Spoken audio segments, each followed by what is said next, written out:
Quand t'as les cours de 6 à 9h30, or que t'as déjà bossé toute la journée, et que tu sais qu'à 9h30, quand le cours il est fini, tu dois reprendre ton sac et tu dois retourner à la salle jusqu'à 2h du matin, tu dors 5 heures, tu retournes au travail. J'ai fait ça pendant tellement longtemps qu'au bout d'un moment, en fait, j'ai tout lâché, en fait.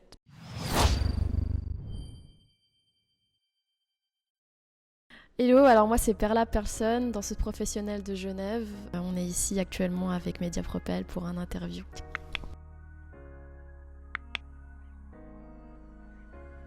Je sais que j'ai toujours été passionnée et ma mère, au bout d'un moment, elle s'est dit bon, c'est cool qu'elle danse comme ça dans sa chambre et tout toute seule, mais ce serait bien qu'elle prenne des cours. Puis j'arrêtais pas de la supplier, s'il te plaît, maman, je veux faire des cours.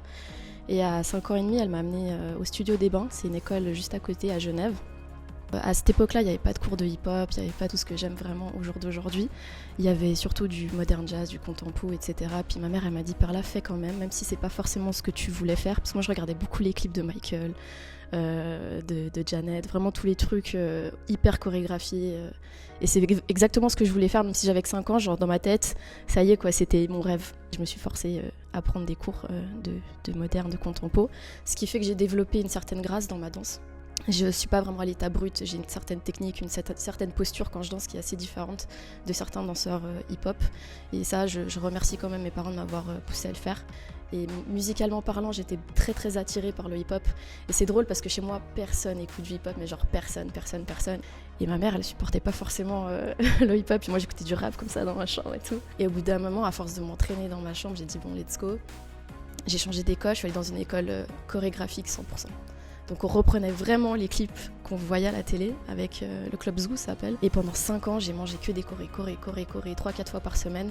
Et c'est ce qui fait que j'ai une très très bonne mémoire, j'ai une très bonne coordination et une bonne musicalité. Et au bout d'un moment, quand j'ai commencé à voir que bon, ça y est, j'ai compris, je sais faire, je voulais plus.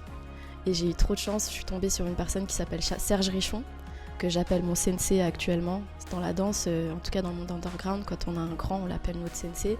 Et c'est une personne en fait qui va vous suivre tout au long de votre vie, tout au long de votre parcours. Même quand vous êtes au summum de votre carrière, il est toujours là. Et cette personne-là m'a appris ce que c'était le freestyle en fait. Et le freestyle, c'est la meilleure façon pour moi de m'exprimer parce que c'est ce que je faisais quand j'ai commencé à 5 ans. C'est-à-dire danser comme ça, sans comprendre ou savoir ce que je faisais. Écouter la musique et transmettre ce que j'avais envie à ceux qui me regardaient. J'ai réalisé pas mal de mes rêves. Je me souviens qu'à l'époque, c'était de monter à Bercy. C'est quand même, on dit, c'est 15 000 personnes qui vous regardent, c'est pas rien. Pour un monde underground en plus, on n'est pas dans le commercial, il y a une petite communauté quand même. Mais le fait de m'être fait respecter par cette communauté-là, pour moi, ça a été un grand rêve en fait. Rien que d'avoir le respect de mes grands. Et je pense qu'une des choses qui m'a le plus marqué dans ma vie, c'est d'être rentrée dans ma compagnie Wanted Posse en fait. Wanted Posse, il faut savoir qu'actuellement, ça fait 27 ans que ça existe. C'est la compagnie hip-hop la plus qualifiée du monde. Et je le dis sans me vanter ou quoi, parce que moi, je ne suis qu'une toute petite partie de cet accomplissement. Je suis la dernière arrivée dans le groupe, je suis arrivée en 2014. Ça fait que 6 ans. Eux, ça fait 27 ans qu'ils existent. Ils ont chorégraphié les plus grands clips que vous pouvez voir. Il y a les chorégraphes de Madonna, de Justin Timberlake, Timbaland, enfin ils ont fait trop de choses. Ils ont dansé pour plein d'artistes français, ils ont gagné les championnats du monde une 15aine de fois, genre j'abuse là, mais ils ont fait tout ce que personne n'a jamais fait dans ce milieu-là. Je suis la seule étrangère qui fait partie du groupe. La petite Suisse qui débarque des petites montagnes, qui se fait repérer, qui se fait entraîner par eux, et finalement ils te proposent de rentrer dans l'équipe. J'ai dû arrêter à cause de mon travail, mais franchement ouais, c'est le plus grand accomplissement de ma vie. En tout cas dans la danse, j'aurais pas pu rêver mieux. Déjà, je suis une personne très émotive, très sensible. Ça se voit pas trop parce que c'est vrai que dans les battles, je pense que je transmets une image de moi très guerrière, très rentre dedans même des fois. J'ai toujours été très timide quand j'étais petite. Je me cachais sous la jupe de ma mère tout le temps. J'étais très antisociale. Quand j'ai découvert justement le hip-hop, c'est là que j'ai découvert une certaine façon de m'exprimer à travers le mouvement. J'ai dû combattre cette sensibilité, cette timidité que j'avais, déjà pour pouvoir me faire respecter, pouvoir communiquer plus avec les gens, comment je suis avec ma famille et comment je suis quand je monte sur scène. Pas reconnaissable, vraiment. Moi, ma famille, à chaque fois qu'ils me voient, ou même mes collègues, ils me voient sur scène et c'est choquant, je ne dirais pas la même. Perla, elle est calme, elle dit rien, elle reste dans son coin, elle fait son truc. Et dès qu'elle est dans les événements hip-hop, c'est genre, allez, go. C'est dur des fois. Parce que quand t'es quelqu'un de sensible, mine de rien, c'est dur de rester fort, tu vois. Mais personne sensible, c'est pas une personne fragile. C'est une personne juste, en fait, qui déjà avoir de l'empathie pour les autres. C'est ce qui fait aussi que quand t'es sensible, tu les ressens rapidement, ces personnes-là, quand elles sont pas bien, etc. Du coup, mes élèves, par exemple, quand ils sont pas bien, je crois que je suis une des premières personnes qu'ils appellent. Des fois, ils appellent même pas leurs parents, tu vois, genre, ils m'appellent tout le temps. Genre, même là, je prends mon téléphone, j'ai 3 messages de 3 élèves différents qui me demandent si on peut se capter tout à l'heure pour parler de ce qui va pas dans leur vie. M'assumer en tant que femme dans les battles, c'était drôle. Ensuite, ça a été compliqué parce qu'au début, on est accompagné par tous nos frérots. Franchement, n'importe qui dans mon entourage l'appelle frère parce qu'on traîne H24 ensemble, on s'entraîne ensemble. C'est une famille que j'ai choisie et avec eux, j'allais un peu partout dans les événements à l'étranger. Je me sentais protégée et je voyais pas l'envers du décor. Et petit à petit, j'ai commencé à voyager seule parce qu'on m'invitait pour donner des stages ou être guest à des événements. Et j'ai souvent été draguée, tout d'abord, de manière très relou par certains danseurs, par les orgas qui ont parfois essayé de mettre la main sous la table quand on allait au restaurant. Des danseurs qui voyaient que j'avais la possibilité de gagner l'événement, donc qui venaient psychologiquement essayer de me rabaisser dans les loges pour me dire que ça allait pas le faire. Ce côté-là, en fait, je le voyais pas quand j'étais plus jeune, mais c'est ce qui m'a forgée parce que petit à petit, j'ai commencé en fait à rentrer dedans, à devenir froide, à avoir une carapace. Et souvent, des gens me disaient « Ouais, Perla, quand elle vient aux événements, elle dit pas bonjour, ou Perla, elle est froide, ou ceci ou cela. » Mais ils se sont pas demandé pourquoi. En fait, c'est une protection que, en tant que femme, on met autour de nous pour dire aux gens « En fait, avec moi, ça marche pas. Moi, tu peux pas.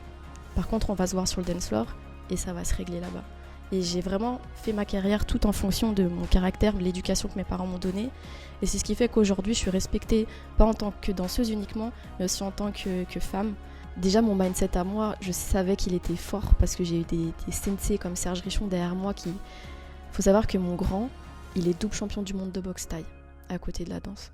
Donc en fait, sa tête, elle est tellement dure, dans tous les sens du terme. Il m'a transmis ce côté, Perla, t'es une guerrière. T'es une femme guerrière. Genre limite, t'es une Amazone, tu débarques et en fait, fais-toi respecter. Et mes élèves, tous ceux que j'ai formés, en fait, ils ont ce mindset actuellement et c'est ouf. Je me suis fracturé le métatarse, le 5e métatarse en 2016 au championnat du monde, donc c'est dur, la veille. Et je me suis retrouvée à l'hôpital. Et j'ai pas pleuré, je suis arrivée à l'hôpital et j'aurais juste demandé qu'est-ce que j'ai. Et ils m'ont dit « Madame, vous ne redansez plus jamais de votre vie ». Et là, j'ai commencé à pleurer, on va pas se mentir. Et j'ai pleuré tellement fort à l'hôpital qu'ils m'ont dit « Vous avez mal comme ça ?» Je dis « J'ai pas mal en fait ». Mais genre, vous vous rendez pas compte tous les sacrifices que j'ai faits. Moi, je me suis entraînée pendant des années pour ça. J'ai des bleus partout parce qu'avec mon binôme, on travaille beaucoup les portées pour ça se fait à 2 les championnats du monde du juste debout. On faisait à 2, j'avais des bleus partout, je dormais pas, je mangeais mal parce qu'à côté j'avais mon travail, j'avais mes études et tous ces sacrifices, toutes ces nuits blanches pour ne pas, genre la veille, boum, annulé, c'était trop pour moi et j'ai lâché prise et là je me suis dit non Perla, l'année prochaine. Donc l'année d'après, je me suis retuée à la tâche. J'ai appris de nouveau à marcher parce que j'ai eu des béquilles pendant 3 mois. Et j'ai commencé à m'entraîner encore plus, à m'entraîner en béquilles, à m'entraîner avec un coach que je remercie, qui m'a beaucoup apporté aussi. Et l'année d'après, je suis revenue au championnat du monde, j'ai été qualifiée pour représenter la Suisse. Et je me suis recassé le pied le jour des finales. Donc vous voyez, en tant que danseur, on traverse plein de déceptions. Mais le plus important, c'est de persévérer parce que moi, quand je me suis cassé le pied, on m'a dit tu redanseras plus. J'ai redansé. J'ai gagné des battles pied cassé. Ensuite, je suis retournée au championnat et j'ai dit voilà, tout est possible mais faut attendre. Et là, je sais qu'après le Covid, ou peu importe si on va s'adapter au Covid ou pas, je sais qu'il y aura plus. Moi, je dis juste aux gens, peu importe que les gens vous fassent des crasses, que les gens vous rabaissent, que les médecins vous disent que c'est terminé, à partir du moment où vous croyez en vous, que vous êtes très bien entouré et que vous travaillez dur, très très très dur, parce que moi c'est des bleus partout. Faut savoir que moi je me suis tuée à la tâche, vraiment. Je suis fière de moi par rapport à ça, par rapport au travail que j'ai fourni. Les gens savent que j'ai fourni énormément de travail. Voilà. J'ai vraiment vécu comme un robot, c'est-à-dire que moi je travaillais toute la journée en entreprise. J'avais le temps de rentrer chez moi pour prendre mes affaires, me changer, et j'allais à la haute école de gestion le soir, donc j'étais en cours d'emploi. Et quand t'as les cours de 6 à 9h30, et que t'es posé pendant 3h30 alors que t'as déjà bossé toute la journée et que tu sais qu'à 9h30 quand le cours il est fini, tu dois reprendre ton sac et tu dois retourner à la salle jusqu'à 2h du matin, tu dors 5h, tu retournes au travail. J'ai fait ça pendant tellement longtemps qu'au bout d'un moment en fait j'ai tout lâché en fait. Mon corps a lâché, d'où la blessure. J'ai pas pu aller au bout de l'HEG parce que c'était trop. Je pense que faire tout en même temps, c'était de l'organisation mais c'était beaucoup trop de sacrifices. Mon copain, j'ai l'impression que il y a que maintenant en fait où on a une vraie relation. Genre avant, je le voyais jamais. Tu vois une personne 2 heures par mois, tu crées rien du tout. Ou mes amis, genre ils m'appelaient la présidente de la Suisse. Ils me disaient c'est pas possible, perds là ton agenda et tout. Et là maintenant, je me rends compte à quel point toutes ces personnes-là m'avaient manqué dans ma vie. Elles étaient essentielles et si c'était à refaire, je ferais pas tout comme ça. J'ai appris plein de choses à utiliser même dans ma danse, hein. Le marketing, la communication, la gestion, la compta, l'anglais. On va pas se mentir, hein, c'est important l'école. Déjà en Suisse, on n'est pas beaucoup dans le monde underground. Alors je trouve qu'on n'est pas beaucoup, mais il y a une très bonne qualité de danseurs. Je pense que je me suis fait remarquer parce que j'avais un style un peu différent des autres filles à l'époque. Souvent dans ma catégorie en house, les femmes elles étaient très féminines. Et moi, je suis arrivée comme un bonhomme, en fait, avec mes gros survêtements, toujours hyper hip-hop, parce que moi, j'ai grandi vraiment avec des breakers aux entraînements. Moi, à tous mes entraînements, j'étais tout le temps avec des breakers, et eux, leur mentalité, c'est on va tout niquer. et en fait, ils m'ont vraiment mis dans le mood, en mode, Perla, tu vas tout niquer. C'est en fait, t'es en compétition avec toi-même, faut que tu te surpasses. C'est ça que je kiffe. Ils m'ont jamais appris à avoir de la haine contre les autres, mais que vouloir me surpasser. Et c'est ce qui fait que quand je suis arrivée dans les battles, j'avais déjà mon propre délire. Ça veut dire que j'allais au sol, et il y a plein de filles qui vont pas au sol parce que c'est trop dur. J'avais des mouvements hyper énergiques, saccadés. Je prenais des respirations aussi dans ma danse, ce qu'on voyait pas beaucoup en house parce que c'est une danse qui s'arrête jamais, on a l'impression que le rythme il est hyper rapide. Et en représentant la nouvelle génération, j'essayais de casser un petit peu le code très féminin de la house avec mon délire. Bon, je suis pas la seule, mais en tout cas, j'ai ramené ma propre sauce, je pense, et c'est ce qui a fait que je me suis fait un peu remarquer. Et à partir de là, voilà.